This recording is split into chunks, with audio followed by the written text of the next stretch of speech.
Perfecto, muchísimas gracias. Pues muchas gracias a todas las personas que nos están sintonizando. Bueno, se están conectando en este momento desde el canal de la Fundación de la Biosfera de la Náhuac. Yo soy Jazmín Moreno, comunicóloga y educadora ambiental. Tengo el gusto de comenzar con este ciclo de capacitación, de presentar al doctor José Manuel Luna Nemesio, quien da inicio a este ciclo este año con charlas de capacitación. Esta vez será virtual, algunas serán de manera presencial. Es una iniciativa que ya hemos realizado en colaboración distintas organizaciones, con Guardianes de los Árboles. Flora Guerrero ha sido una gran impulsora para que estos espacios existan, tengamos esta red de ciudadanía con conocimientos consciente y participativa para realizar no solamente conocer qué es lo que está pasando en el estado de Morelos de manera ambiental, sino también qué podemos hacer, qué herramientas podemos tener al alcance como ciudadanas y ciudadanos para mejorar nuestro entorno, para mejorar nuestra calidad de vida y sobre todo para proteger estos ecosistemas en donde nosotros habitamos y todos los bienes o recursos que necesitamos para que exista la vida. El día de hoy tengo el gusto de estar aquí de forma virtual. Voy a hacer una breve semblanza del doctor José Manuel Luna Nemesio. Él ya ha participado con nosotros en otras ocasiones, en años anteriores. Es un investigador súper comprometido, no solamente esta academia que se dedica a hacer investigaciones, sino que propone acciones concretas, a lo cual le estamos sumamente agradecidos, doctor. Él es licenciado en Economía por la UNAM, es maestro en Ciencias Sociales por la Universidad Autónoma del Estado de Morelos y doctor en Geografía por la UNAM.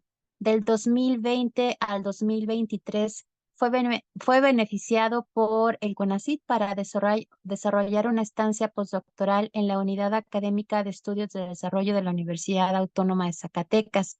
Es integrante del Sistema Nacional de Investigadoras e Investigadores del CONACYT. Actualmente es profesor visitante en el Departamento de Sociología en la Universidad Autónoma Metropolitana, en la UAM, en la unidad Iztapalapa, donde desarrolla la línea de investigación de ambiente, gobierno y sociedad. Es también miembro fundador de la Red de Difusión y Divulgación de las Investigaciones en Ciencias Sociales y Humanidades, REDIC, y del panel de cooperación universitaria para la investigación con incidencia social y ambiental. También el doctor Luna ha desarrollado 3 líneas de investigación dentro de los estudios de la crítica de la economía política. La primera sobre la devastación general del ambiente producida por los procesos de hiperurbanización industrial del territorio. La segunda acerca de a los conflictos epidemiológicos ambientales en relación con la territorialidad de la enfermedad. Y la tercera en torno al Estado, la política ambiental y la justicia socioecológica frente a los límites, contradicciones y sesgos ideológicos, intereses imperialistas y carácter ecofascistas de los imaginarios hegemónicos de la sostenibilidad. Ha sido muy grato siempre escucharlo y nos deja pensando, y sobre todo como ciudadanía, qué podemos hacer en conjunto con, evidentemente, la academia como activistas para mejorar las condiciones que hoy vivimos y, bueno, sobre todo enfrentar la problemática que vivimos. Y el día de hoy justamente vamos a hablar sobre el problema del agua en Morelos. Sequía o saqueo del agua, que es la charla propuesta por nuestro ponente. Quisiera comentar un poquito a los asistentes. La dinámica es escuchar su ponencia mientras él vaya platicando. Ustedes pueden dejar sus comentarios en el chat de Facebook. Nosotros los iremos recapitulando y tendremos al final 2 sesiones para que él pueda responder sus preguntas y respuestas. Pues adelante, doctor. Muchísimas gracias por estar aquí esta tarde de sábado. El micrófono es todo suyo. Gracias, Jazmín, por la presentación. Gracias también por la invitación. Lo mismo a Flora Guerrero, que como siempre anda preocupada por eh, encontrar y construir caminos de encuentro para hacer un frente común en la defensa del ambiente del estado de Morelos, gracias al Guardián de los Árboles, a la Fundación Biosfera de Anáhuac y a un granito de tierra por el espacio que me permite tener y participar el día de hoy para conversar con todas y todos ustedes, aunque sea de manera virtual, sobre un tema que afecta la realidad no solamente de quienes habitamos en algún momento el estado de Morelos o quienes lo visitamos, sino que afecta a todo el territorio nacional en las distintas geografías que le componen, ¿no? El día de hoy, como bien dijo Jazmín, voy a platicar con ustedes acerca del problema del agua en Morelos, viéndolo desde dos perspectivas, sequía o saqueo del agua. Antes de comenzar propiamente con la presentación, me gustaría hacer una pequeña declaratoria de conflicto de intereses. Pues yo soy, como bien dijo Jazmín en la presentación, soy docente e investigador en una universidad pública. No trabajo ni para el sector hídrico, ni participo en algún tipo de proyecto con la industria o colaboro con algún partido político o organización ambientalista transnacional.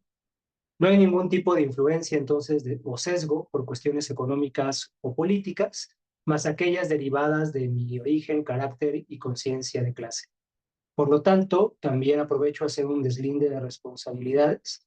Todo lo que voy a expresar a lo largo de mi ponencia y a lo largo de esta charla, pues es mi completa responsabilidad, ¿no? Por lo tanto, eximo a los organizadores de este evento, a las instituciones e investigadores citados o referidos durante mi presentación, de lo que voy a compartir con ustedes. Dicho lo anterior, creo que es importante comenzar estableciendo una pregunta, ¿no? ¿Existe algún problema con el agua en Morelos? Pareciera que esta pregunta es un tanto ociosa, pues si vivimos en Morelos y conocemos la realidad que vive Morelos respecto al agua, imágenes como la que ustedes pueden ver en su pantalla, pues forma parte del día a día de las diversas comunidades urbanas y rurales de la entidad, no solamente por protestas que hay ante el desabasto del agua, ante las tarifas, las altas tarifas que se cobran por los servicios de dotación de agua potable cuando bien hay, o el tener que acarrear de pipas o el tener que sacar directamente de los pozos agua para abastecer las necesidades hídricas, es como les digo, una realidad desafortunadamente no desconocida para los miles o cientos de familias morelenses que padecen este problema. ¿Por qué plantear entonces la pregunta si pareciera algo evidente, algo que salta a ojos vistas? Porque desafortunadamente, como vamos a ver en algunos momentos de mi presentación, hay ciertos sectores industriales, ciertos sectores políticos y desafortunadamente también hay ciertos sectores de, de población al interior de la academia y ciertos académicos que se niegan a reconocer que existe un problema hídrico en el estado de Morelos, ya sea porque por la parte de las empresas, el no reconocer o el no querer dar cuenta de que existe una problemática hídrica en la entidad, les permite sacar adelante sus negocios lucrativos para seguir especulando y generando ganancias con el vital líquido, o bien la clase política, pues que muchas veces establece contubernios con esta élite industrial, pues también tiene grandes intereses en que no se reconozca el grave escenario hídrico que tiene la entidad, ¿no? Y la academia, como vamos a ver, pues muchas veces no reconoce este problema porque desafortunadamente durante las últimas décadas lo que ha predominado en todo México, pero también en los diversos centros de investigación privados o presuntamente autónomos que hay en la entidad, incluso a aquellos que tienen como objetivo principal investigar temas hídricos, pues ha habido también un contubernio con las grandes empresas para realizar estudios a modo, diagnósticos a modo, para que lo que predomine sea el interés privado de unos cuantos con el único objetivo de generar ganancias y ganancias extraordinarias.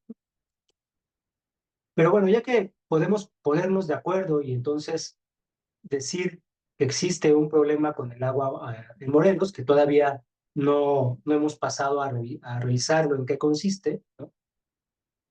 Una siguiente pregunta que salta a la vista es cómo se ha explicado este problema, ¿no?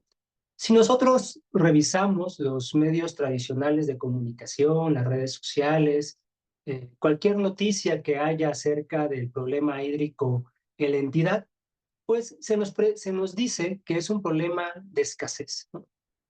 De una escasez hídrica, donde la principal característica es la sequía, ¿no? Es decir, una sequía que se basa en la configuración o en la producción de una escasez, ¿no? En el lenguaje coloquial puede decirse que el problema hídrico en el estado de Morelos es que no hay agua, ¿no? Y eso forma parte del discurso cotidiano en los diversos medios de comunicación, en los tomadores de decisiones. Por ejemplo, si los integrantes de un fraccionamiento van al municipio a pedir que se les conecte con el sistema municipal de dotación de agua potable, la respuesta común que se recibe por parte de estas autoridades es que no hay agua, ¿no? Eh, es decir, es la idea de que no hay agua en la entidad para satisfacer las necesidades hídricas, es decir, hay un escenario de escasez. Sobre este panorama, sobre esta primera respuesta que nosotros nos encontramos a la hora de ya reconociendo que hay un problema hídrico en la entidad y preguntar cuál es ese problema, veo que la necesidad entonces de tratar el tema del problema hídrico en el estado de Morelos es sí mostrar que hay una problemática hídrica en la entidad, pero que esta problemática hídrica no se puede reducir solamente a una escasez en términos de la no disponibilidad de agua o la poca disponibilidad de agua. Es un problema múltiple que tenemos nosotros como habitantes del estado de Morelos. En primer lugar, es un problema que se basa en el despojo, ¿no? El acceso tanto a los cuerpos superficiales como subterráneos de agua son, es un acceso cada vez más limitado por la entrega de títulos de concesión hacia sectores privilegiados, privilegiando también usos hídricos de vital líquido, ¿no? Sobre todo aquel dedicado a la industria o al sector industrial, y que por lo tanto sobre este despojo, despojo a las comunidades campesinas, despojo a las comunidades incluso urbanas, se montan procesos de privatización directa o tangencial de los recursos hídricos, ¿no? Ya sea porque el acceso a los cuerpos de agua se encuentra restringido, ¿no? En tanto que son declarados propiedad privada, ¿no? En los hechos, o porque la forma en cómo se accede al agua, cómo se accede al recurso hídrico mediante el cual satisfacer las propias necesidades hídricas de la población, es mediante procesos de mercantilización, ¿no? Es decir, si tú quieres tomar agua potable en tu casa y en tanto que los municipios no pueden dar esa cantidad de agua, uno tiene que acudir a los piperos, uno tiene que acudir a las plantas embotelladoras para encontrar ese vital líquido con el cual satisfacer las necesidades, ¿no? Además de otras dos dimensiones, que es la sobreexplotación y contaminación del agua, que como vamos a ver más adelante, en el Estado no es una problemática menor, ¿no? Sino que es una gran medida de consecuencias ambientales, económicas, sociales, epidemiológicas, incuantificables, ¿no? Dada la grave cantidad y la gran cantidad de pasivos ambientales, sociales y sanitarios que se generan, ¿no? Pero además de platicar un poco sobre esta problemática en estas cuatro dimensiones, creí conveniente aprovechar el espacio y la oportunidad que tengo de platicar con ustedes para presentar que esta problemática no tiene un origen natural. Es decir, que en el estado de Morelos el problema hídrico no es por una escasez generada a partir de una sequía, ¿no? Incluso no es a consecuencia de la hipotética o presunta elevación de la temperatura media de la Tierra, ¿no? Y que por lo tanto, por esa razón, llueve más, llueve menos y no hay la recarga suficiente de los recursos hídricos, ¿no? Es decir, la explicación no es por cuestiones naturales, no está dada tampoco por explicaciones debatibles, altamente debatibles, como las que se encuentran en la narrativa oficial del cambio climático, ¿no? Sino el problema hídrico en la entidad es un problema producido, en tanto que es una escasez de recurso hídrico producida por prácticas dinámicas y acciones de saqueo, ¿no? Hay un robo del agua en el estado de Morelos, ¿no? Es decir, no es que en términos naturales, como vamos a ver a lo largo de la presentación, no es que en términos naturales Morelos haya perdido la capacidad biofísica, la capacidad climática para generar un ciclo natural del agua lo suficientemente potente como para llevar a cabo la recarga de los cuerpos superficiales y subterráneos de agua, sino que una vez que este mecanismo natural sigue operando, esta agua producida en términos naturales, generada por la naturaleza, es expropiada a la población y es robada y utilizada para otros fines que no tienen nada que ver ni con fines que son prioridad para la seguridad hídrica de la población y que en las más de las veces no tienen nada que ver con la soberanía y seguridad económica, ambiental, hídrica de la población mexicana en su conjunto. Para platicar entonces sobre este tema, consideré importante dividir mi presentación en tres grandes rubros, ¿no? Primero, platicando acerca de cuál es la realidad hídrica que se vive en el estado de Morelos. Ya anteriormente he mencionado algunos aspectos, pero creo que es importante y necesario tener una mirada de conjunto de cuál es el contexto actual que tenemos en Morelos respecto a la cuestión hídrica, ¿no? Posteriormente, pues profundizar en la pregunta de si lo que tenemos en Morelos es una cuestión de disponibilidad o escasez hídrica, ¿no? Es decir, puntualizando un poco lo que ya hemos también avanzado en esta presentación. Y por último, hablaríamos en términos también generales, ¿quién produce esta escasez, ¿no? Sobre todo para debatir en contra de las perspectivas ecofascistas, ¿no? Que nos responsabilizan a todos nosotros, a todos los ciudadanos, a toda la humanidad, en el caso particular a todos los habitantes de Morelos, de producir esta falta de agua, ¿no? Sobre esto vamos a conversar el día de hoy y bueno, quizá como un cuarto punto derivado de estos tres, pues sería el diálogo con ustedes, ¿no? Que nos están siguiendo por Facebook para poder profundizar en alguno de los temas o puntos que se compartan en la presentación. Comenzando con el primer punto de la realidad hídrica que se vive en la entidad, vamos a movernos en tres dimensiones. Primero, estableciendo que es una realidad llena de contradicciones, pero que también es una realidad llena de paradojas y que por lo tanto estas contradicciones y paradojas muestran cómo es un contexto bastante incierto el que se vive en la entidad en términos de la seguridad hídrica y que a pesar de esta incertidumbre, ¿no?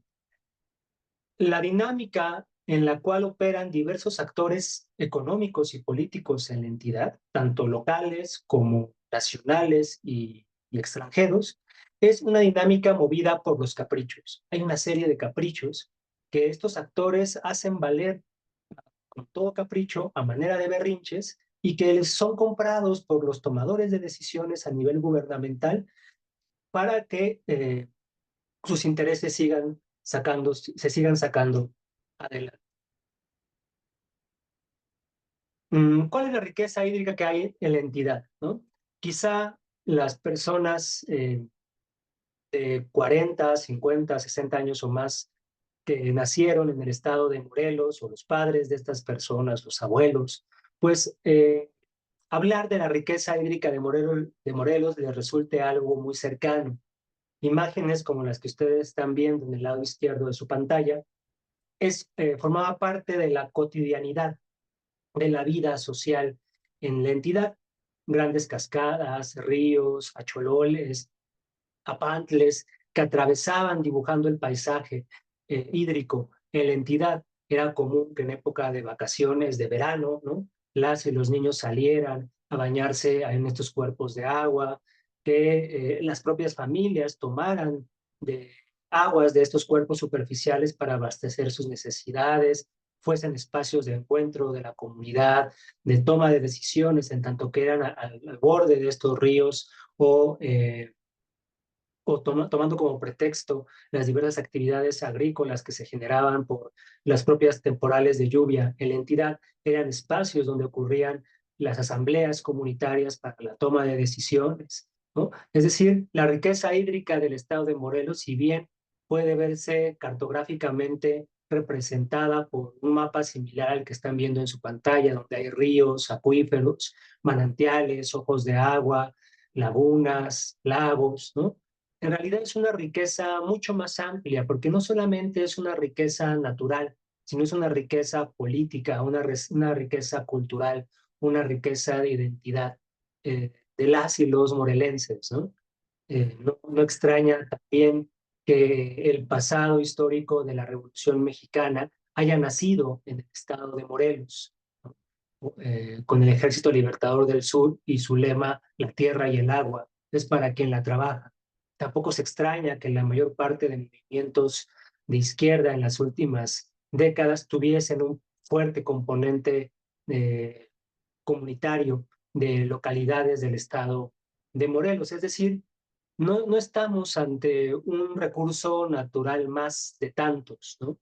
Sino el tema del agua en Morelos guarda el papel de ser un recurso natural estratégico, tanto para las actividades económicas como las actividades políticas y un valor de uso estratégico para la reproducción eh, de la vida cultural e identitaria de las y los morelenses, ¿no?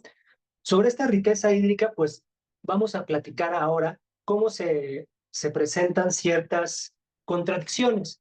Por ejemplo, una de tantas contradicciones es si estamos diciendo que por un lado Morelos es conocido como un estado con una alta riqueza, un gran valor de riqueza hídrica por la cantidad de cuerpos superficiales, de agua, por los manantiales, los ríos, los zapantles, ¿no? Toda esta riqueza cultural, histórica que tiene la entidad.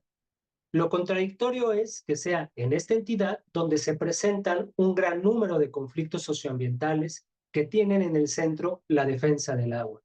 Tanto conflictos socioambientales que tienen que ver por el despojo, la contaminación, la sobreexplotación que el sector agroindustrial hace de recursos hídricos de la entidad, problemas que tienen que ver con los títulos de concesión, es decir, problemas legales, ¿no?, en torno al agua, problemas derivados de la industrialización o los intentos de industrialización que ha habido en la entidad, la falta de infraestructura hídrica, esto va desde la falta de construcción, mantenimiento o problemas en la operación de pozos, drenaje, alcantarillado, la falta de plantas de tratamiento, ¿no? Problemas derivados por las propias lógicas de urbanización del territorio, una urbanización que no respeta los planes de ordenamiento ecológico y territorial, sino que solamente respeta el hambre de ganancias que tiene el capital inmobiliario que se desarrolla en nuestro país, ¿no? Con el perdón del INE, cártel inmobiliario que existe en la zona centro del país y los problemas también administrativos que se generan en la entidad, ¿no? Es una contradicción que habiendo tanta riqueza hídrica, según sabemos, pues haya esta gran cantidad de conflictos socioambientales, ¿no? Parecería que al haber tal abundancia de agua, al haber tal riqueza, la sociedad no tendría por qué entrar en conflicto, no tendría por qué generar espacios de confrontación como los que se producen en la entidad, ¿no? Estas contradicciones pueden explicarse por una paradójica realidad, donde, por un lado, las estadísticas oficiales en todo nivel, ¿no?, desde la CONAGUA, el INTA, la CEAGUA, la Semarnat, ¿no?, insisten en mostrarnos una realidad hídrica como la que ustedes están viendo en el mapa de su lado izquierdo, ¿no? Una riqueza hídrica que salta a ojos vistas, que se puede ver, ¿no?, que da cuenta de esta memoria histórica de nuestros abuelos, que nos contaban cómo era visitar o cómo era vivir al lado de los ríos, al lado de los ojos de agua de la entidad.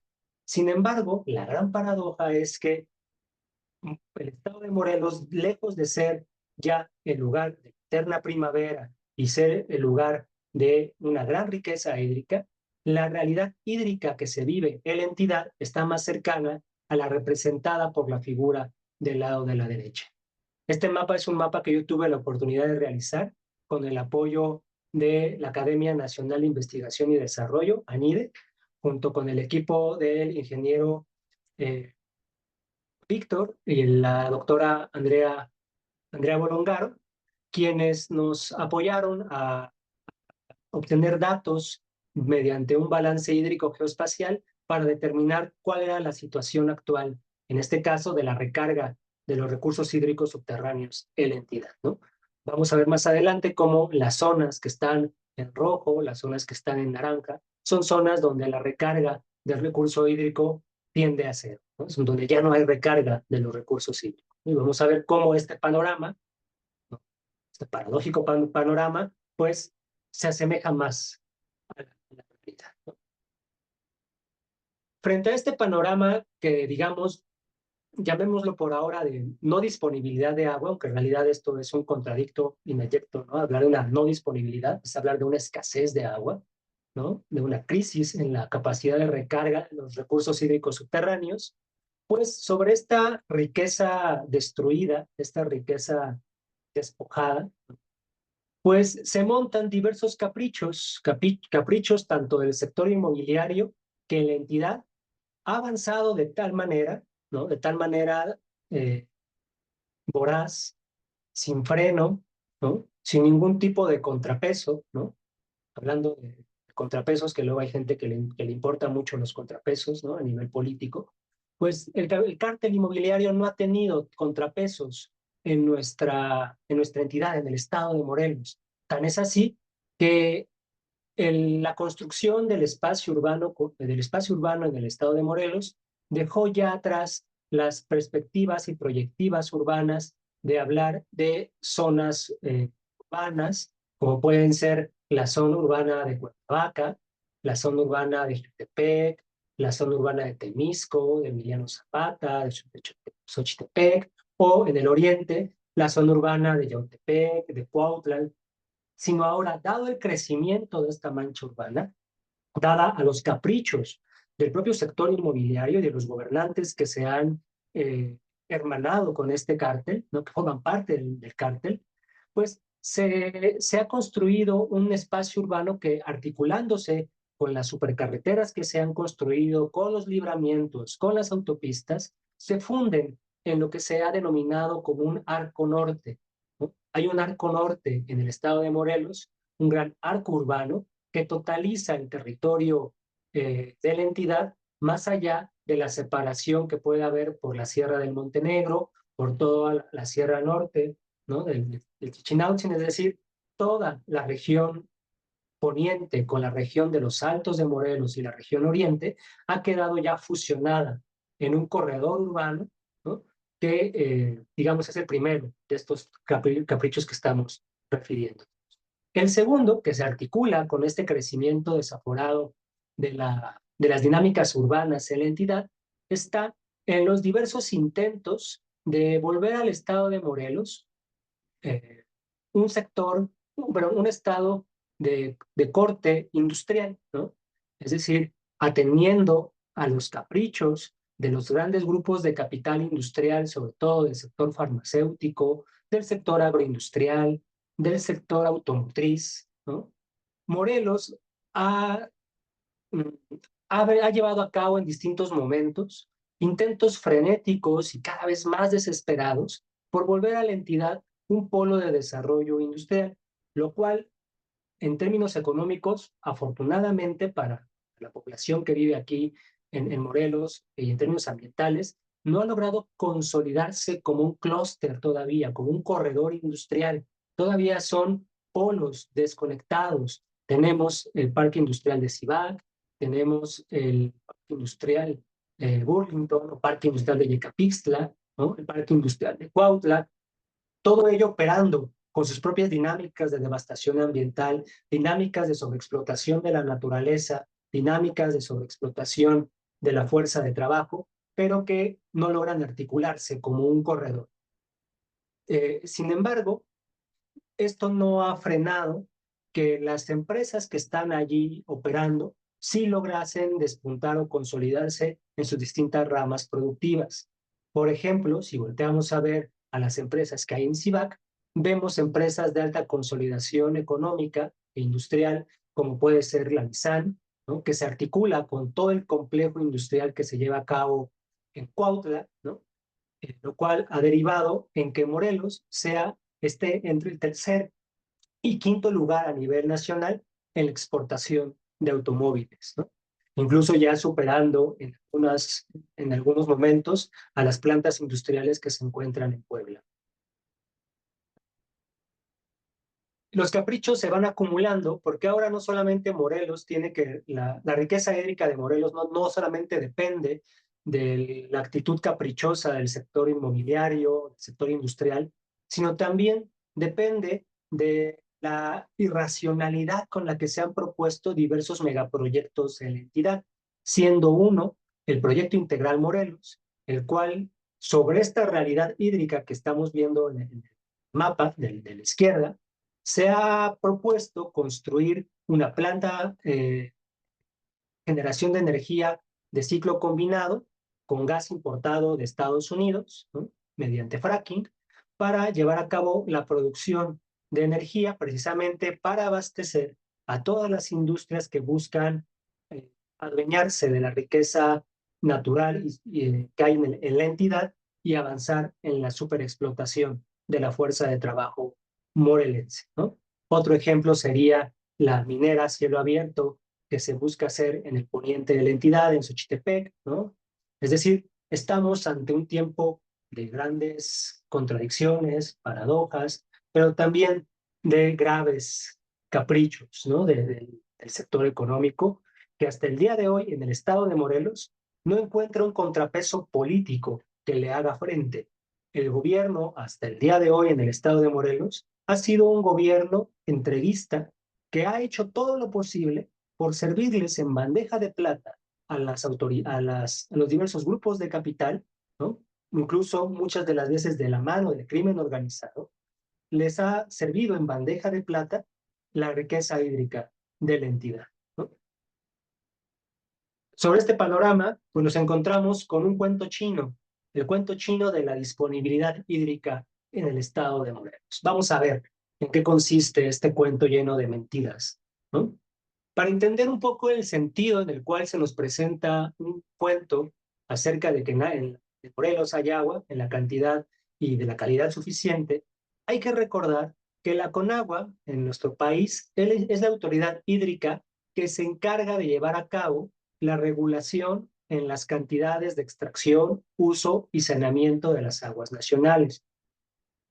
Entre comillas, eh, podemos leer esto de regulación, porque aunque la Conagua es la autoridad, ¿no?, de materia hídrica, dado la configuración de las diversas instituciones y sobre todo de las normas y las leyes con las cuales se rige esta regulación de las aguas nacionales, los responsables de comunicarle a la Conagua cuánta agua se consume, cuánta agua se extrae, cuánta agua se regresa, cuánta agua se potabiliza nuevamente, no está en manos de la Conagua, no está en manos de los municipios, no está en manos de algún organismo autónomo, sino la información que se le da a la Conagua para que ella regule si una empresa se está pasando o no de la cantidad de agua concesionada, son las propias empresas, ¿no?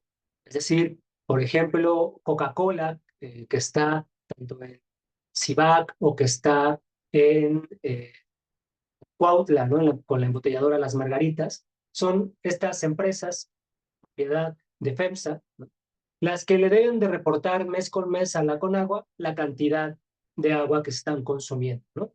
Pues no extraña porque si uno revisa la contabilidad hídrica de estas empresas, son empresas que a la letra son empresas ambientalmente responsables porque nunca se pasan de la cantidad de agua concesión, ¿no? Podríamos hablar de ciertas anécdotas eh, contadas incluso por trabajadores que laboran al interior de la planta embotelladora Las Margaritas, quienes me compartieron que al interior de la planta existe el pozo de extracción hídrica cuyo título de concesión la Conagua da por cierta cantidad de volumen de extracción, ¿no? Y que además existen otros 2 pozos clandestinos al interior de la planta embotelladora, y que una vez que el medidor del primer pozo, el pozo regulado, está a punto de llegar a su límite, los operadores de la planta detienen el medidor de esa bomba, detienen la bomba y echan a andar las otras 2 que no tienen ningún tipo de regulación, ¿no? Para que veamos qué tan responsables son este tipo de empresas, que son ellas mismas las que tienen que autorregularse, ¿no? Ya sabemos que el capital también puede moderarse en sus tasas de explotación, tanto de la fuerza de trabajo como de la explotación de la naturaleza. La Conagua define también de quiénes son los títulos de concesión, es decir, de a quién pertenece el agua de la nación, y como les decía, tiene ella la responsabilidad de vigilar que se cumplan todos los lineamientos, ¿no?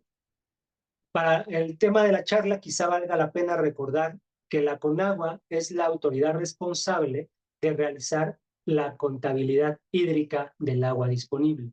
Es decir, es la encargada de decirnos a las y los mexicanos, es decir, o a los habitantes del estado de Morelos, cuánta agua hay y para qué se va a utilizar o se puede utilizar esa agua.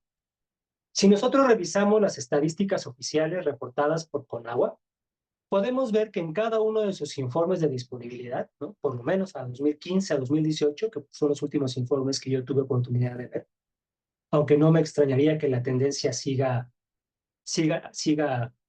en este mismo sentido, la Conagua sigue insistiendo en que Morelos tiene una alta disponibilidad hídrica de los recursos hídricos subterráneos, ¿no? Tanto los acuíferos de Cuernavaca, de Cuautla Yautepec, de Zacatepec y de Tepalcingo a Xochiapan muestran un alto grado de disponibilidad.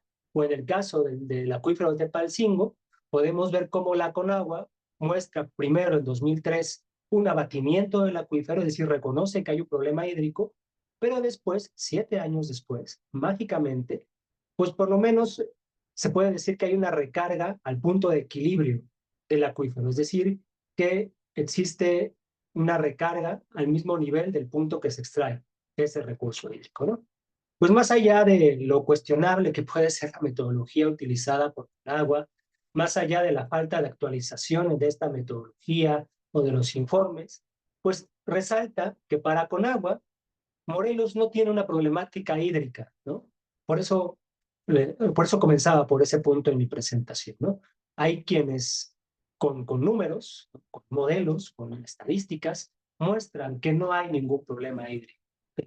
Que la gente que anda protestando por la falta de agua, pues son desquacerados, que no tienen mayor ocupación que andar molestando a las y los gobernantes, ¿no? Andar molestando a los representantes del gobierno para que les den agua, pues agua hay en cierta cantidad, entonces, pues para qué preocuparnos, ¿no? Diría Conagua y dirían todos los políticos y empresarios que se benefician de que Morelos siga ofertándose al mejor postor, ofreciendo como una ventaja comparativa para atraer mayores capitales de inversión y de especulación, que aquí hay agua, ¿no? Estas voces, ¿no? De aquí hay agua, vengan a invertir, pues ya han sido escuchadas por diversos actores, tanto del sector energético, como en el caso del Proyecto Integral Morelos, del sector extractivista minero, como es la minería en el Cerro de Pomil, pero también de la industria automotriz, empresas como Volkswagen, ¿no? Que ya depredaron los cuerpos subterráneos de agua en Puebla, pues han escuchado con atención estas voces, estos cantos de sirena que las autoridades en materia hídrica lanzan al aire, ¿no? Para venir a invertir en nuestro país, ¿no? Con el pretexto de invertir para mayores empleos, que en realidad la industria automotriz no representa mayores empleos, al contrario, eh, pues vendría a operar en nuestro estado de manera ya más articulada, no solamente como una cadena de proveeduría, sino como un complejo industrial de armado de automóviles a partir de la extracción de la poca agua que hay en la entidad, ¿no? A contrapelo de este panorama, que me gustaría que este fuese el verdadero escenario hídrico de la entidad, en realidad lo que hay en nuestro estado, lo que hay en el estado de Morelos, es un problema innegable de la capacidad de recarga de los recursos hídricos, que es el mapa que había planteado con anterioridad. A diferencia de Conagua, que muestra altas tasas de disponibilidad hídrica, en el balance hídrico geoespacial que se realizó hace 10 años, ¿no? Podemos encontrar que el estado de Morelos encuentra un grado de abatimiento en 3 de sus 4 acuíferos, ¿no? Hay un abatimiento en el acuífero Cuernavaca, ¿no? Que sería toda esta zona norte, en el acuífero Cuautla-Yautepec, en el acuífero de Zacatepec y en el acuífero de Tepalcingo-Xochiapan, y el único acuífero que muestra un grado de disponibilidad, según estas estadísticas, es el acuífero de Zacatepec, es, digamos, la última reserva que hay del recurso hídrico en la entidad, ¿no?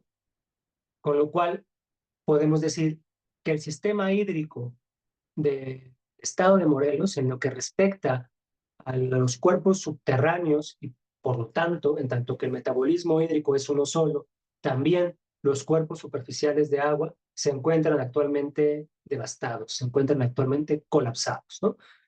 El día de ayer tuve la oportunidad de hacer un recorrido por el río Cuautla y me sorprendió que en plena época de temporal, ¿no?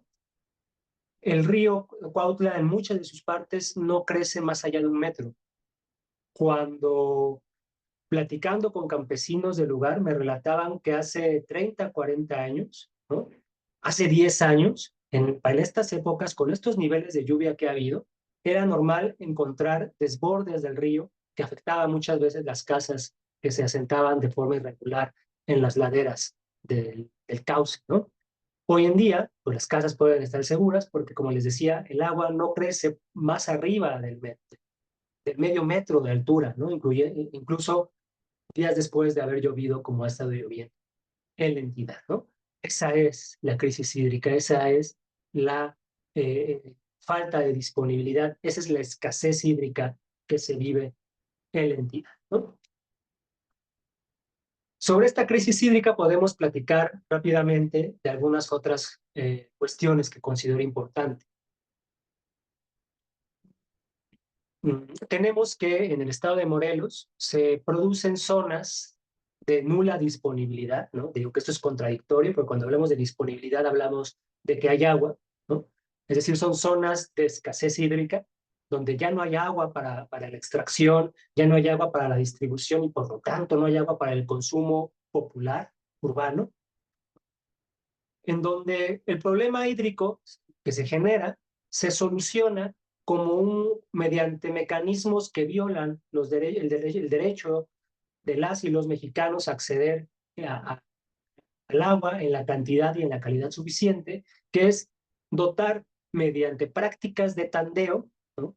A las comunidades del vital líquido. Es decir, que ciertos días a la semana, en cierto horario, los gobiernos municipales, mediante los sistemas operadores de agua potable, dotan a las comunidades urbanas y rurales de agua para que éstas puedan acaparar en tambos, en cisternas, llenar tinacos, etcétera, y llevar a cabo sus diversas actividades domésticas, ¿no?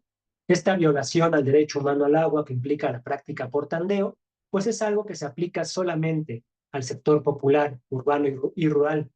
Yo no creo, ¿no? Quizá me equivoque, pero soy muy mal pensado y yo no creo que a la Nissan,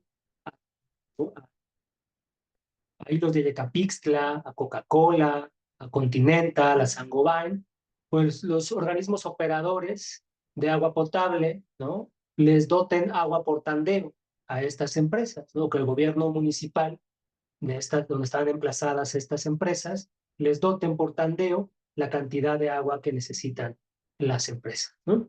Lo cual ha derivado en que en el estado se establezcan mercados clandestinos de agua, que tiene que ver desde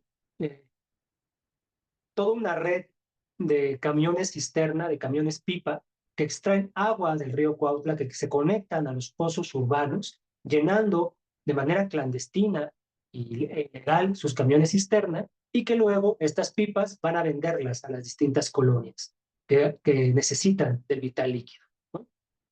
Otro tipo de mercado clandestino de agua es donde, por ejemplo, ejidatarios que tienen títulos de concesión para hacer un uso del agua para las actividades agrícolas, en vez de utilizarla para actividades de cultivo de sus alimentos o de la cría de su ganado, la envasan, la embotellan y la venden a los ciudadanos, ¿no? Con plantas potabilizadoras, ¿no? Purificadoras, o la venden también a manera de tambos de agua con los cuales las comunidades van y abastecen estas necesidades, ¿no? Estos mercados clandestinos de agua lo que representan son mecanismos de privatización de los servicios de dotación de agua potable, ¿no? A lo cual se le suman otros problemas que no tienen que ver directamente con la disponibilidad en términos de la cantidad de agua, pero que sí tienen que ver con la disponibilidad en términos de la calidad de agua potable. Es decir, no solamente no hay agua porque la están saqueando y la están sobreexplotando, sino no hay agua porque el agua que hay es un agua que no es apta para el consumo humano.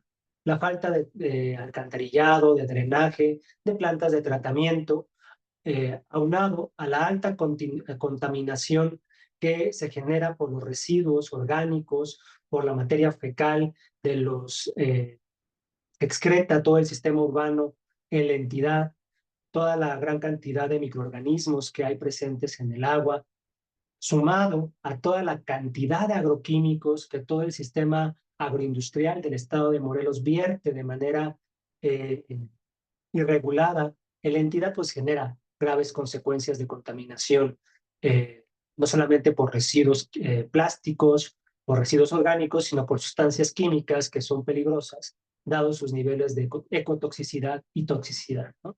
Lo cual, pues, explica la paradoja que veíamos al inicio, la contradicción que veíamos al inicio de la presentación, porque en estas zonas de crisis hídrica, donde la crisis hídrica se vuelve aún mayor, son zonas de alta conflictividad socioambiental, porque estas zonas que ustedes están viendo en color rojo son zonas de injusticia hídrica, son zonas donde la gente no ve satisfechas sus necesidades hídricas de consumo de agua, ni en la cantidad y mucho menos en la calidad necesaria, ¿no?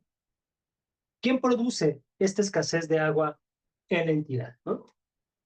Si le hacemos caso a la CONAGUA o a la CEAGUA, que en sus mecanismos de comunicación social, en lo que ellos llaman la cultura del agua, mencionan que uno como ciudadano tiene que bañarse en menos de 5 minutos, no dejar la llave abierta, no lavar el patio o el automóvil con manguera, no regar con manguera. Si hacemos caso a todas estas recomendaciones, ¿no? Digamos, si le preguntamos a la CONAGUA, si le preguntamos a CEAGUA, ¿quiénes son los responsables de la escasez hídrica? Nos van a culpabilizar a todas y a todos nosotros. Es decir, nosotros, ciudadanos irresponsables, ¿no? Somos los que hemos producido esta realidad, ¿no? Sin embargo, más allá de esta respuesta, me parece a mí soberbia y muy irresponsable por parte de la autoridad hídrica en la entidad, vale la pena, antes de dar una respuesta como tal, insistir que el problema hídrico que se tiene en la entidad no es por una escasez natural. Las características biofísicas del territorio morelense, el sistema de barrancas, todo el bosque de agua que hay en la zona norte de la entidad, ¿no? Todavía, a pesar de todos los daños que ha sufrido por diversas prácticas de urbanización y de deforestación masiva para el monocultivo o para la creación de unidades habitacionales, ¿no? A pesar de todos estos daños, hoy día sigue siendo un territorio con condiciones excepcionales para que la entidad tuviese una alta disponibilidad de agua, ¿no? Es decir, no es un problema natural, biofísico, ¿no?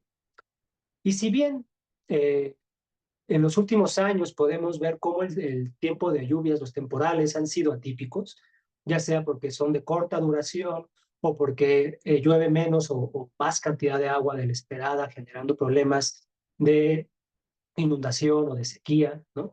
Esto no es producto de un fenómeno natural climático, ¿no?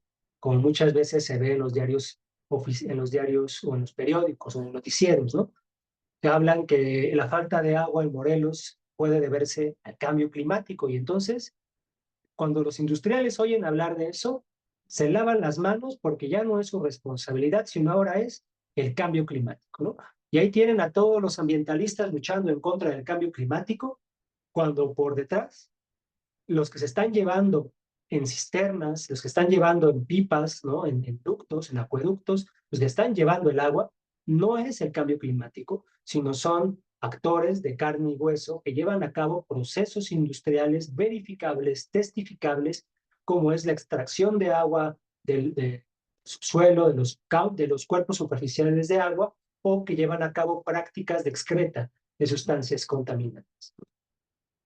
Entonces, no es una crisis naturalmente producida, es una crisis producida eh, por ciertos grupos sociales, ciertos grupos de poder. Es una crisis producida también intencionalmente. No es una crisis accidental, no es, digamos, la mala o, o el error, el ensayo y el resultado de un ensayo y error de los tomadores de decisiones. No se debe al mal cálculo de un ingeniero hídrico, no se debe a un mal pronóstico de una mala manifestación de pacto ambiental de algún sector económico, sino es una crisis producida intencionalmente, con dolo. Y no solo, sino que ante esta intencionalidad y dolo con la cual se ha producido la crisis hídrica en la entidad, la respuesta que hasta el momento se ha tenido, tanto por parte de las autoridades como por parte de los diversos actores, ha sido el cinismo.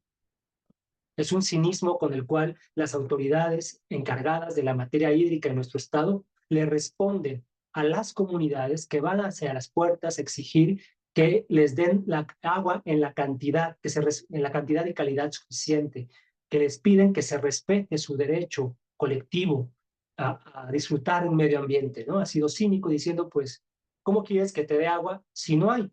No, no hay porque previamente se ha producido un saqueo, ¿no? Eh, como parte de esta producción intencional, sádica, cínica, no dolosa que hay de la escasez hídrica, pues ha habido distintos tipos de explicación. Por ejemplo, que es una crisis histórica, diciendo que, bueno, es que siempre ha habido problemas del agua, no es nada nuevo, no hay que recordar lo que había en los años 60, cuando no había la infraestructura. Yo recuerdo que la gente caminaba varios kilómetros para traer desde el río agua y ahora pues sigue siendo algo que no ha cambiado, ¿no? Algo que forma parte de la misma historia. Para nada es una crisis histórica, es una crisis que durante los últimos 30, 40 años se ha producido y se ha intensificado en la entidad. No es algo del siglo XIX, del siglo XX, es algo propio de la vuelta del siglo XX al XXI. Y que, a pesar de que haya ingenieros, especialistas en el agua que ven en la tecnificación del campo, en la tecnificación de los sistemas de dotación de agua potable la respuesta, el problema hídrico que se genera en la entidad no es por falta de desarrollo, no es una falta de desarrollo económico y que entonces a mayor inversión, menor problemas de escasez hídrico, ¿no? No es tan simple. Si hace falta inversión técnica, si hace falta desarrollo económico, hay que desarrollar económicamente al estado de Morelos, no necesariamente industrialmente, ¿no? Pero sí hay que desarrollarlo económicamente. Morelos tiene que crecer económicamente para que la huella hídrica de la entidad pueda verse aminorada, ¿no? Y mucho menos las causas de esta crisis hídrica producida intencionalmente se debe a causas antropogénicas. No somos nosotros, los ciudadanos de pie, los que producimos esta crisis, ¿no? Podemos dormir tranquilos el día de hoy porque, como les digo, no somos nosotros los responsables de que el río Cuautla esté a punto de desaparecer, no somos nosotros los responsables de acabar con los apantles, los achololes, con devastar las barrancas, ¿no? Sino tiene otro origen, ¿no? El origen está en que esta crisis hídrica producida intencionalmente se debe a un saqueo de los recursos hídricos de la entidad. ¿Quiénes han saqueado la entidad? ¿Quién ha ayudado a saquear a la entidad? Por un lado, los diversos proyectos inmobiliarios, todos los fraccionamientos horizontales y verticales ya que se producen en nuestro país, no solamente eh, asfaltando el paisaje, volviendo un paisaje más feo, ¿no? En términos de estética urbana, sino proyectos inmobiliarios que violan los derechos comunitarios de las poblaciones campesinas, ¿no? Que violan incluso las propias necesidades urbanas de los habitantes de las ciudades, ¿no? Los proyectos industriales que, como les decía, se aferran a volver a Morelos un polo de desarrollo industrial. El sector agroindustrial que, por un lado, extrae agua para exportarla bajo la forma de monocultivos de berries, de limón, de aguacate, hacia el mercado norteamericano, asiático, ¿no? Y que regresan un agua contaminada por la gran cantidad de agroquímicos que se utilizan para la producción tanto de flores de invernadero, flores de ornato, la producción de berries, de jitomate, de aguacate, de limón, ¿no? Dejando una huella ecológica eh, inconmensurable en la cantidad de contaminantes que a diario son vertidos en las barrancas, en los ríos de la entidad, ¿no? Los proyectos turísticos, ¿no?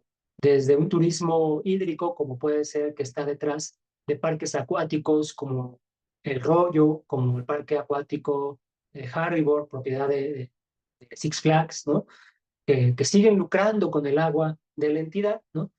Muchos de estos megaproyectos urbanos, industriales, agroindustriales, pues son financiados por el capital extranjero que saquea la riqueza hídrica al mismo tiempo que sobreexplota a la población morelense.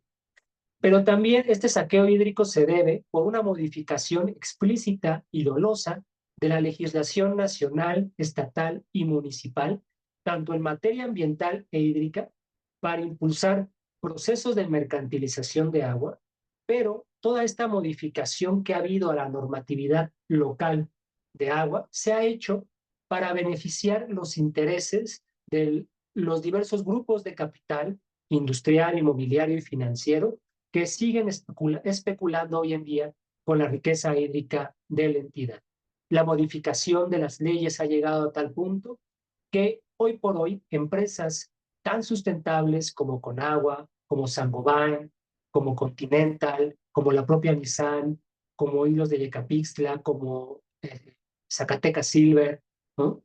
Como todo el sector agroindustrial que hay al norte, Santo, Bayer, todas estas empresas pueden actuar con un marco legal bastante hecho a su imagen y semejanza, hecho a sus necesidades, que pueden devastar estas empresas el ambiente, destruir el sistema hídrico estatal sin tener que pagar ningún tipo de impuesto ecológico, sin tener que pagar ningún tipo de impuesto por sobreexplotar a la población, ¿no? Sin tener que pagar ningún tipo de costo económico, pues las empresas están operando perfectamente dentro del marco de la ley. Una ley ya amañada, una ley hecha a sus necesidades, ¿no?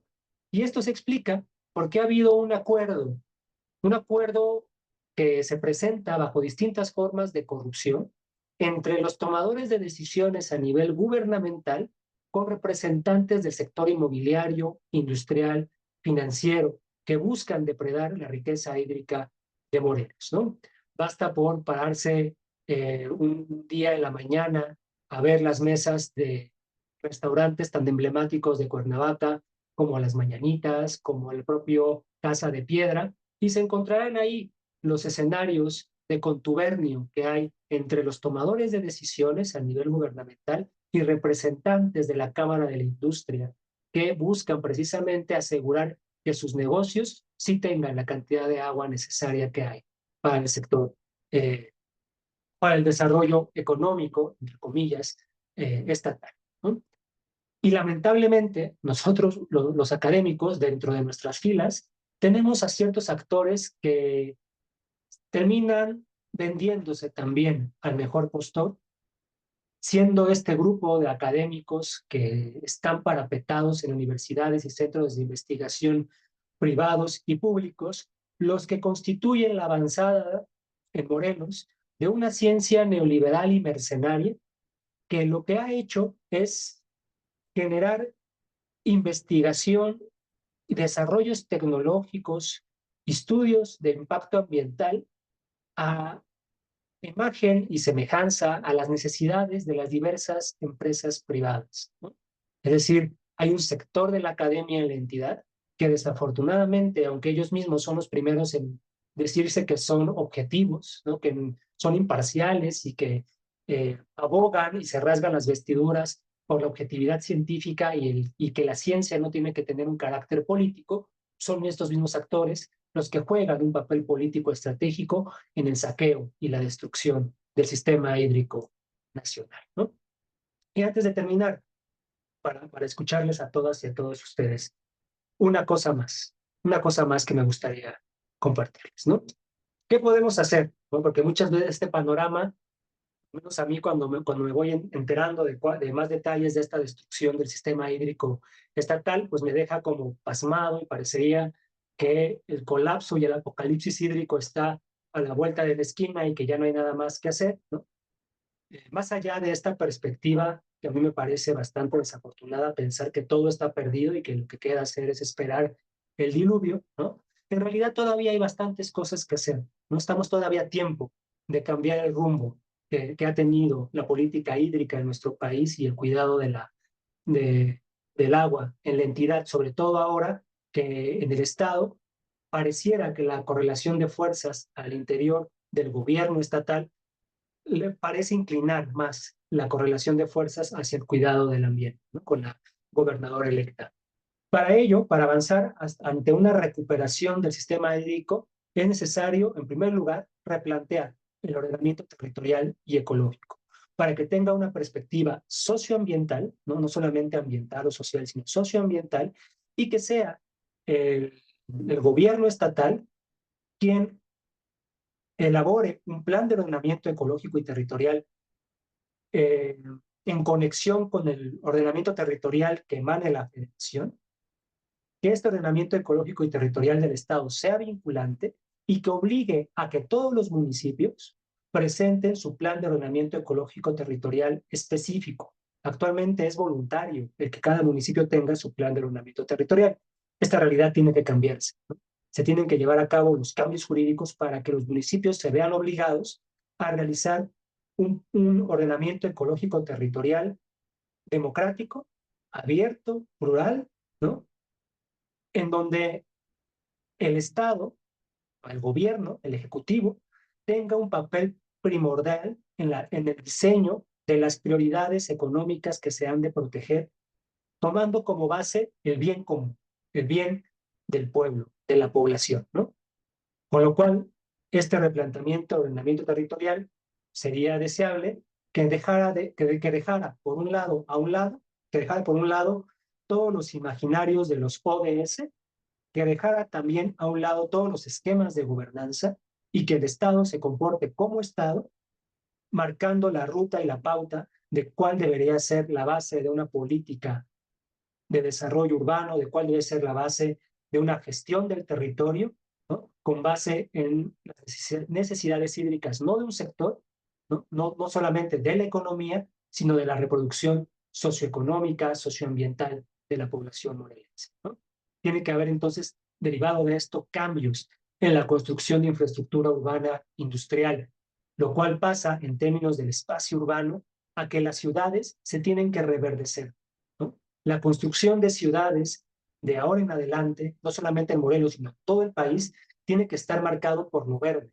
Y no digo porque las rutas o los taxis se pinten de verde, ¿no? Que muchas veces esa ha sido la respuesta de ciertos sectores de medio ambiente en los estados o municipios, no, sino que haya un reverdecimiento, una reambientalización de las ciudades, que el espacio urbano se haga en articulación y respeto con la naturaleza, ¿no? Para que pueda haber la reconstitución de este metabolismo entre la sociedad y la naturaleza. Para lo cual, estos cambios, tanto jurídicos como de infraestructura, tienen que basarse en establecer bases económicas de desarrollo y de crecimiento económico en la entidad.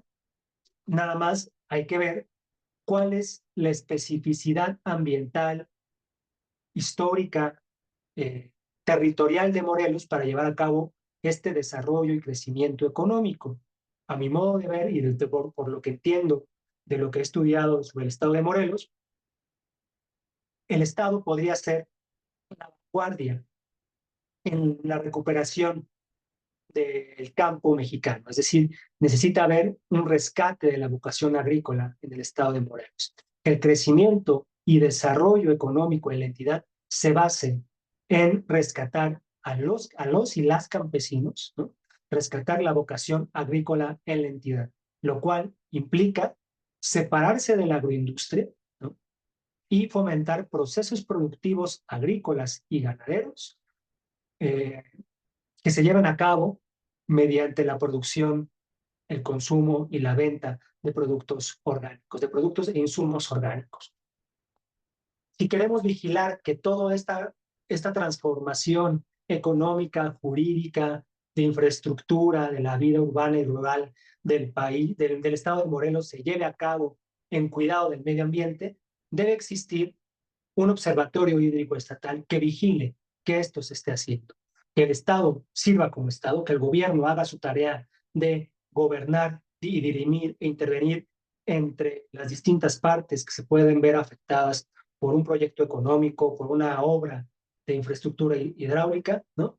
Y que sea la comunidad científica comprometida con temas ambientales, comprometida con la sociedad, quien ponga atención en que se está cuidando la seguridad hídrica de la población de Morelos y que lo que se está produciendo es un escenario de justicia, justicia ambiental y justicia hídrica. Sobre todo porque en las últimas 4 décadas, sobre todo en los 2 últimos gobiernos en el estado de Morelos, por decir no menos, ¿no? Si no es que más. En el estado de Morelos lo que ha predominado es la producción sistemática de la injusticia ambiental, la producción sistemática de una injusticia hídrica, lo cual, afortunadamente hoy que pareciera que la larga noche neoliberal en el estado de Morelos llega a su fin, pues abre nuevas oportunidades y grandes retos y las incertidumbres hídricas de la población pues antojan por ser menores hacia los años futuros, ¿no? Ojalá que las buenas intenciones de las figuras políticas que llegan a la actual administración pues puedan verse concretadas en esas transformaciones, ¿no? Pero para que esto sea posible, para que las buenas intenciones, las buenas voluntades de los políticos, de las y los políticos puedan verse traducidas en una transformación real de la realidad hídrica de la entidad, nosotros como comunidad tenemos que acompañar esos procesos. Como comunidad me refiero a quienes vivimos, visitamos el estado de Morelos, pero también nosotros como comunidad de activistas, como comunidad académica comprometida con la sociedad y el ambiente, tenemos que acompañar estos procesos políticos porque, como vemos, son varios los intereses que mueven cada una de las transformaciones que van a ser necesarias hacer si es que se quiere construir la justicia hídrica en la entidad, ¿no? Yo por eso celebro y agradezco que haya este tipo de espacios como el que Jazmín Moreno, como el que Flora Guerrero, como el que todos los compañeros de Guardianes de los Bosques, de FUMBA, han desarrollado para que se sigan abriendo espacios de conocimiento, de acceso universal, conocimiento, espacios que nos permitan a la academia hacer incidencia en temas socioambientales, pero que al final de cuentas, más allá de estas formalidades, ¿no? Son espacios que incluso por encima de la virtualidad, como lo es esta plática, pues permiten generar un espacio de encontrarnos, de reconocernos y de acompañarnos en este camino común que tenemos de construir y proteger nuestro territorio. Porque defendiendo nuestro territorio podemos nosotros defender y asegurar nuestra vida, ¿no? Pues yo con eso acabaría mi presentación, agradeciéndoles nuevamente por la invitación. Les dejo ahí en pantalla 3 QRs, uno que tiene mi contacto personal por si tienen alguna inquietud, alguna pregunta que no dé el tiempo ahora de platicar, con toda confianza me pueden escribir a mi correo.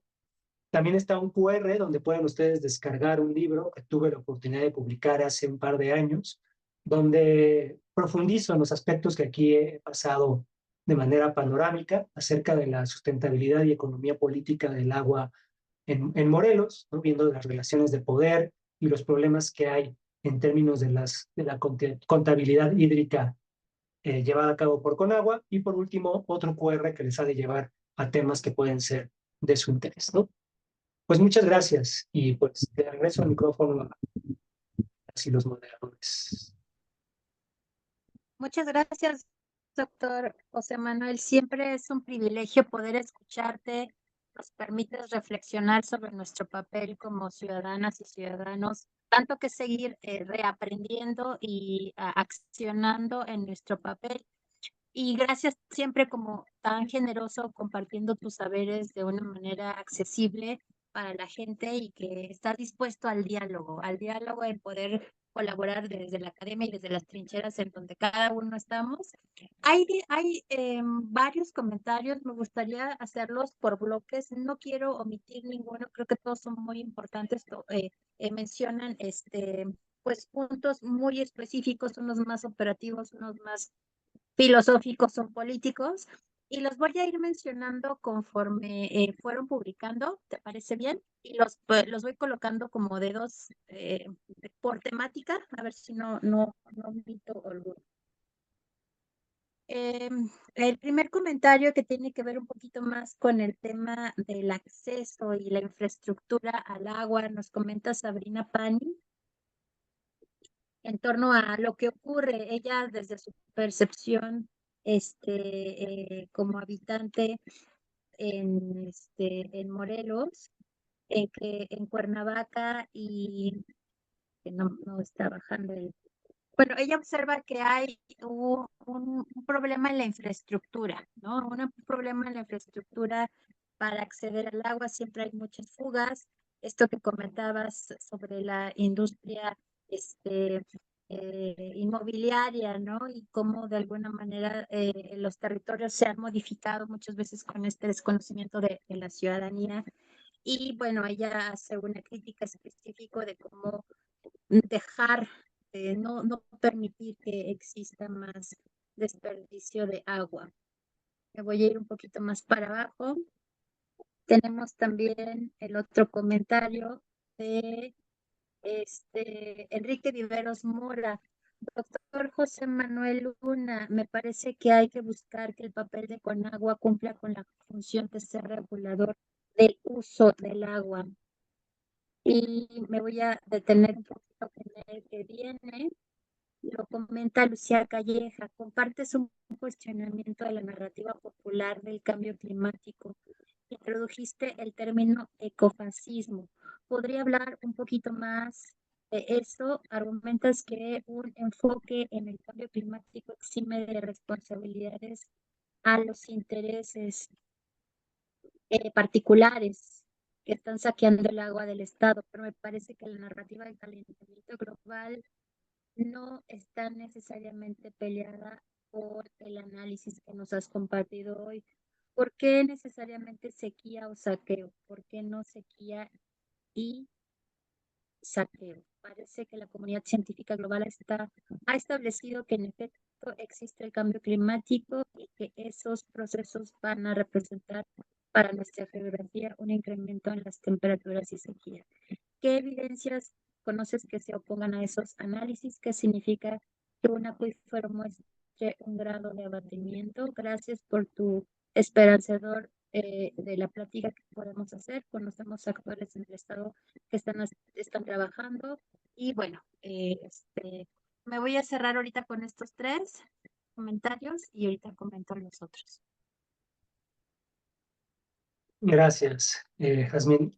Sí, en efecto, el problema hídrico tiene que ver, que se vive en la entidad, tiene que ver también con un problema de falta de infraestructura, ¿no?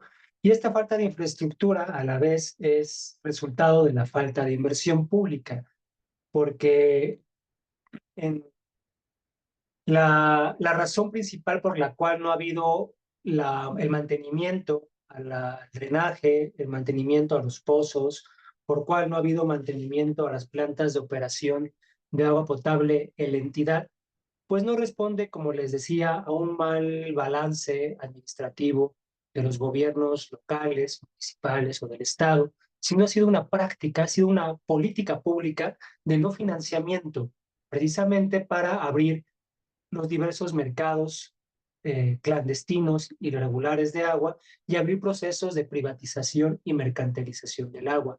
Afortunadamente en el Estado, esta política de no invertir en el mantenimiento hídrico no se ha visto traducido a una privatización directa en los servicios, por ejemplo, de administración del agua potable, como se ha ocurrido en otras entidades del país, pero sí ha dado pie a todo un proceso de mercantilización de agua por medio de compra de pipas, ¿no? De agua embotellada, ¿no? Recuerdo que hace 20, 30 años, incluso un poco menos, todavía era algo factible que la gente abriera la llave de la toma de agua de su casa, de su patio, y bebiera directamente de esa agua, ¿no? Hoy en día hacer eso en el estado de Morelos y en general en todo México es un verdadero salto mortal para ver si no contraes algún tipo de enfermedad por bacteria. En fin, sí es un problema de infraestructura, de vigilancia también del sistema hídrico, donde, pues sí, por un lado hay que obligar a que la Conagua cumpla su tarea, pero yo creo que además a nivel nacional, que es algo que no se ha podido avanzar incluso en los últimos años, ¿no? Que ha habido cambios importantes en la economía y en la política nacional, no ha logrado modificarse que Conagua no concentre ni centralice todo el poder ni toda la toma de decisiones, sino que haya espacios mucho más democráticos a nivel municipal o a nivel local, que ellos puedan tomar la decisión de qué hacer y cómo gestionar la riqueza hídrica de la entidad, ¿no? Haría falta, entonces, además de que Conagua cumpla su papel, crear otros espacios políticos de participación popular en la toma de decisiones, ¿no? Para llevar a cabo una mejor gestión del agua. Eh, Acerca de el término ecofascismo, pues es un término que se utiliza cuando se hace alusión a medidas presuntamente en favor del ambiente, pero que en tanto que dan una explicación del problema ambiental que intentan solucionar como si este problema fuese de origen antropogénico, es decir, que toda la población somos responsables, se considera ecofascista porque la solución que persiguen estas propuestas ecológicas es establecer que, por ejemplo, hay poca agua o hay una escasez de agua porque hay demasiada población. Es que ya somos muchos. Sí, claro, en Cuernavaca falta agua porque somos muchos. En Morelos falta agua porque somos muchos, ¿no?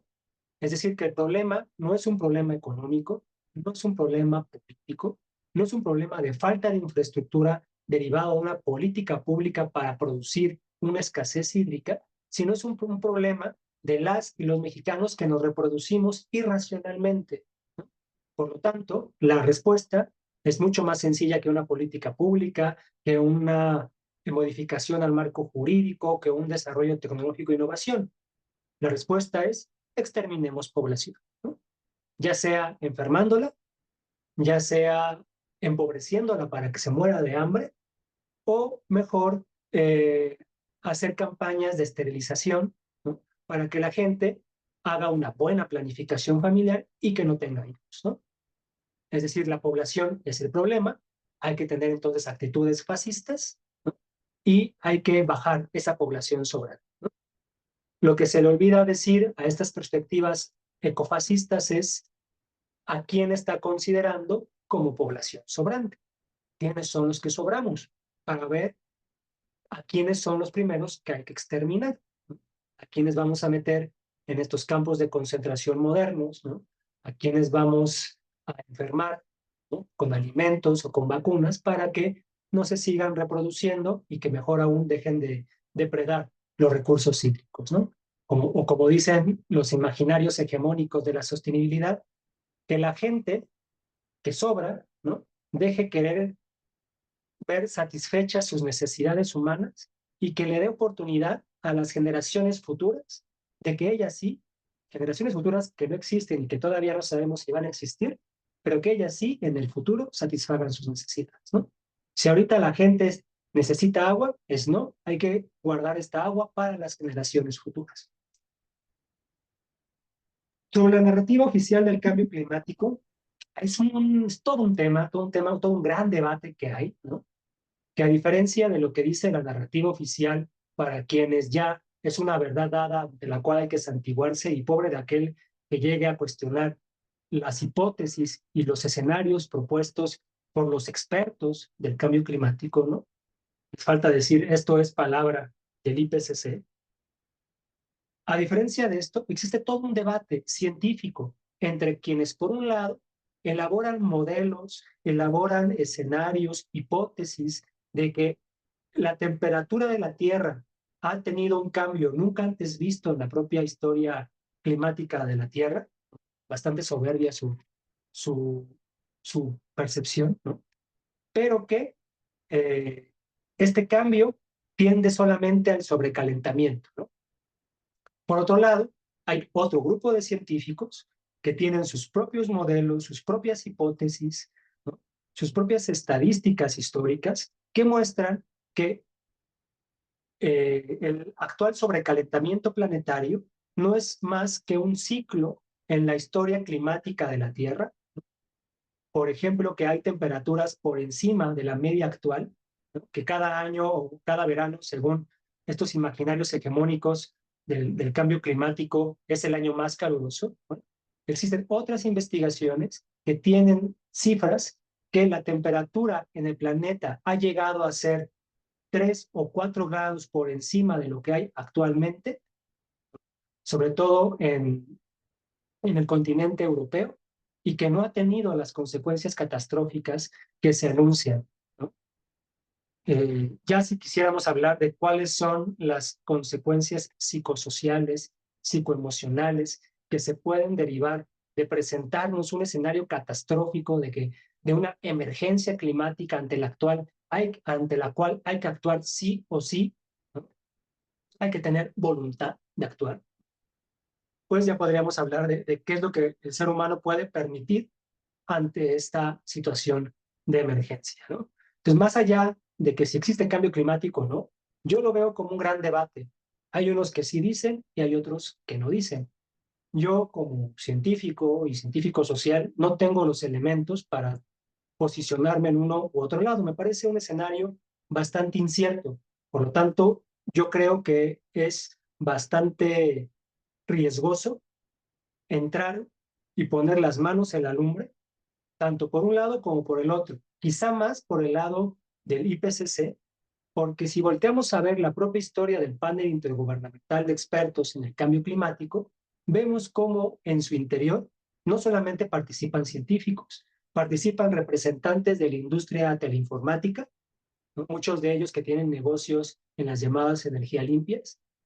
Existen representantes de la industria petrolera y existen representantes de grupos políticos en Estados Unidos, ¿no?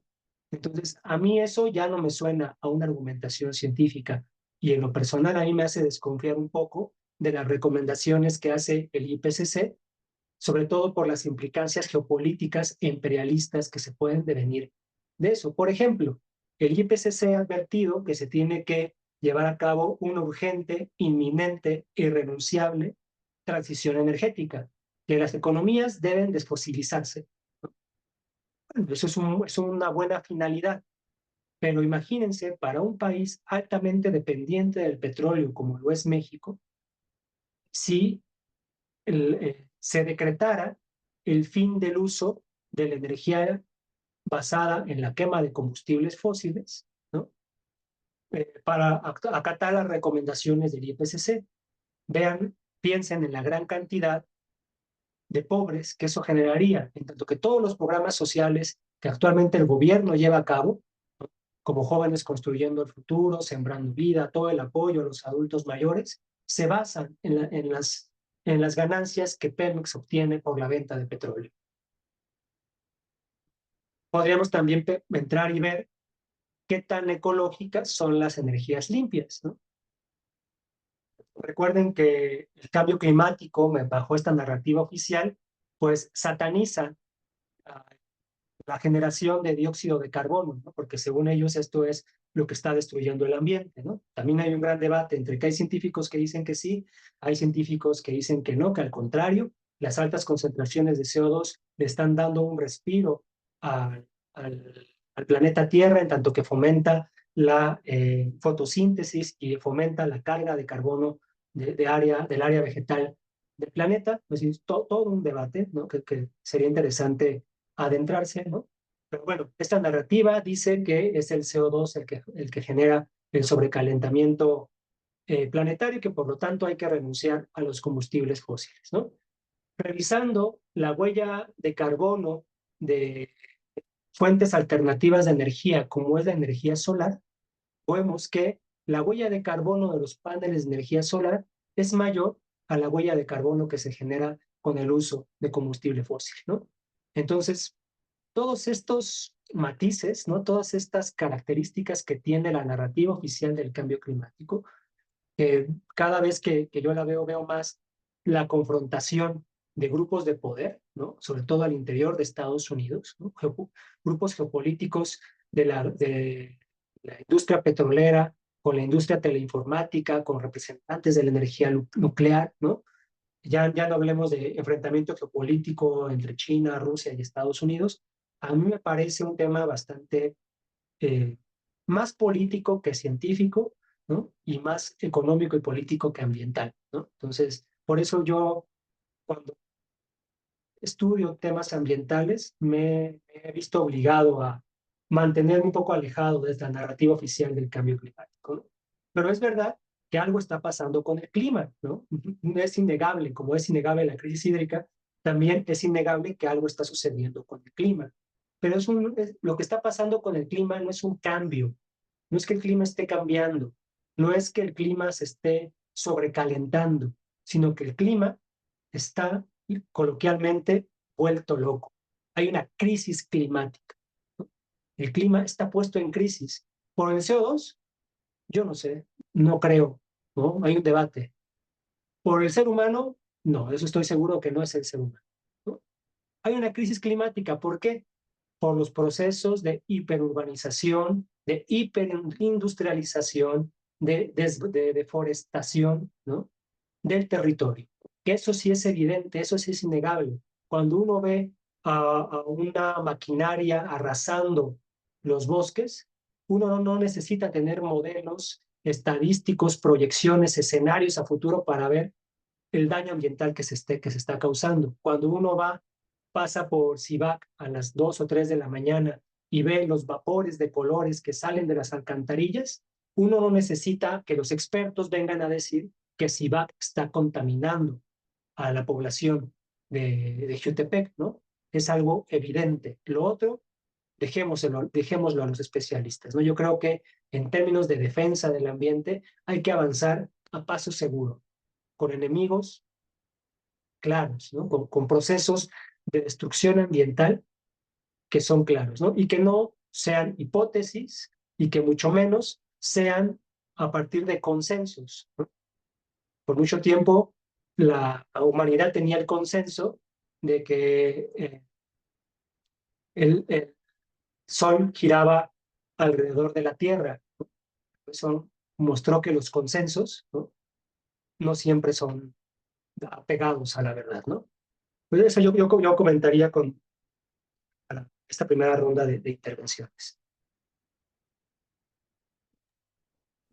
Muchas gracias, doctor. Siempre es importante escuchar esta perspectiva para abrirnos panorama, para observar la problemática que comentas desde la complejidad, desde el pensamiento crítico. Los siguientes comentarios también hablan mucho en torno a qué hacer, cómo poder establecer un nuevo sistema de gestión que tiene que ver evidentemente el Estado, la ciudadanía, la academia. ¿Qué hacer? O sea, ¿cuál sería como uno de los primeros pasos? Muchos coinciden en eso. Veo un gran interés en querer tomar acciones y uno que de Jen, bueno, están muy encantados con ponencia, muy interesante, maestro. Este, Y hay una pregunta que creo que eso es que como sentido común de todo ciudadano, ¿cuánto tiempo, no? ¿Cuánto tiempo se siguen estas prácticas extractivistas, como nos comentabas en tu ponencia? Si continuamos como a lo mejor desde esta pues desconocimiento como ciudadanía o falta de políticas públicas, ¿cuánto tiempo podríamos mantenernos en un estilo de vida que hoy ya es insostenible? ¿Y qué hacer, evidentemente? Ok, pues en términos de tiempo, no sabría dar como un periodo como tal. Creo que dada la gravedad con la cual está avanzando la crisis hídrica de la entidad, no es un tiempo suficiente, ¿no? Pero sí es un tiempo necesario. Es el tiempo que se necesita para hacer algo, ¿no? Tenemos todavía el tiempo eh, en la cantidad necesaria para empezar a hacer algo. ¿Y qué hacer? Lo primero, organizarnos. Organizarnos como comunidad, reencontrarnos como comunidad, ¿no?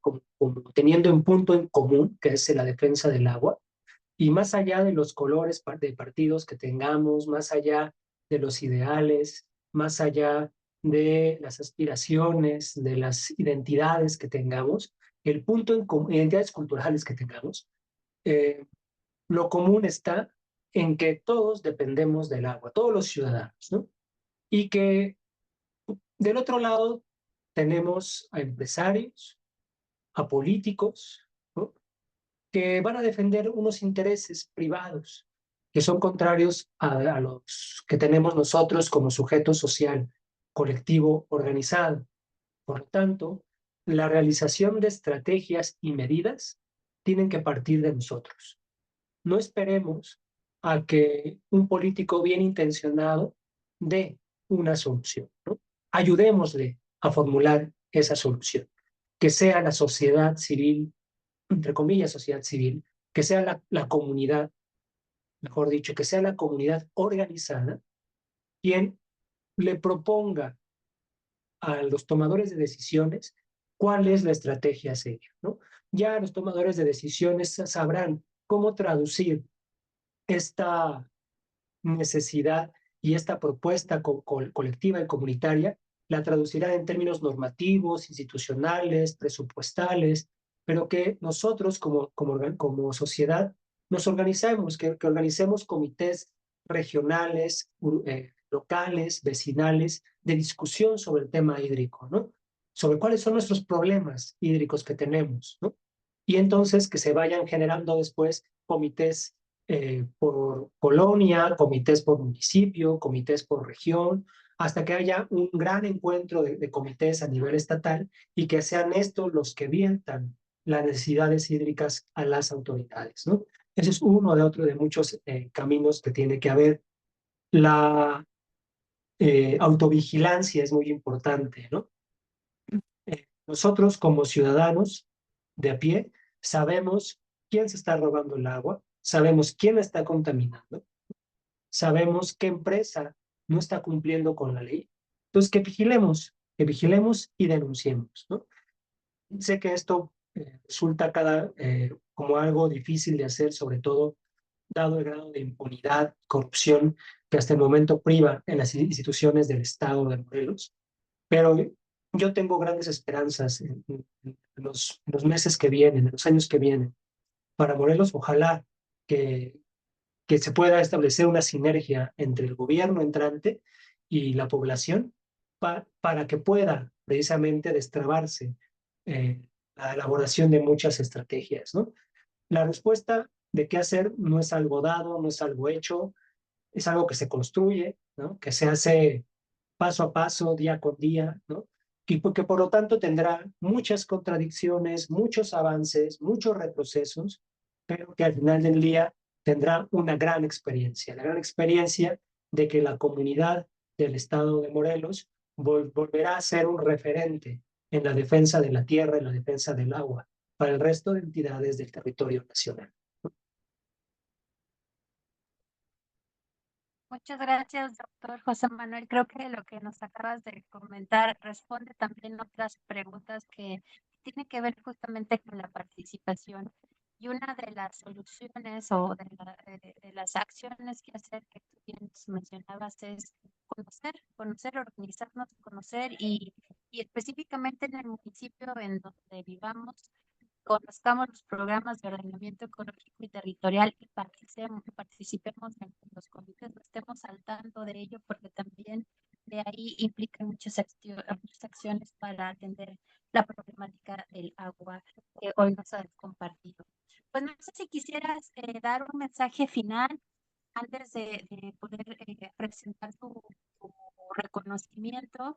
En este caso, insisto nuevamente, estas capacitaciones ciudadanas han sido una gran iniciativa de guardianes de los árboles, específicamente Flora Guerrero, que el día de hoy no pudo estar con nosotros. Sin embargo, han sido años para buscar espacios. Mucha gente te visita. Dice, siempre es un placer poder escuchar al doctor José Manuel Luna Nemesio. Gracias por esta ponencia. Iván Ramírez comenta. Y otros más pues están muy contentos también por tu ponencia. Jael, eh, Enrique Guerrero también ha estado comentando, ha hecho varios comentarios. Emilio Robles. Y bueno, no me va a dar tiempo de poderlo hacer, pero me gustaría un mensaje de cierre. Nos has dado una perspectiva muy crítica y a lo cual agradecemos también para poder posicionarnos y tomar la propia.